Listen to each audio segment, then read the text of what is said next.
Nais ni Pangulong Ferdinand Marcos Jr. na mag-focus ang gobyerno at iba pang stakeholders sa pagpapalago ng semiconductor at electronics industry dahil sa malaking benepisyo nito sa ekonomiya ng bansa. Sa pulong ng Pangulo kasama ang Private Sector Advisory Council, Education and Job Sector Group sa Malacanang, tinalakay ang mga bagong rekomendasyon tungkol sa semiconductor at electronics industry, pati na rin ang mga hakbang para sa edukasyon at workforce development. Ayon sa Pangulo, napakahalaga ng semiconductor industry dahil malaki ang naiaambag nito sa ekonomiya, lalo na sa mga export.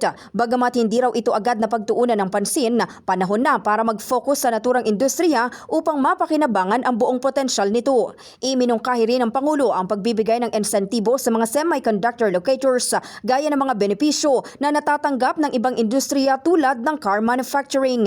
Binanggit ng Pangulo ang kakulangan ng Corporate Recovery and Tax Incentives for Enterprises Act o ang Create More Law ng probisyon na nakatuon sa semiconductor industry.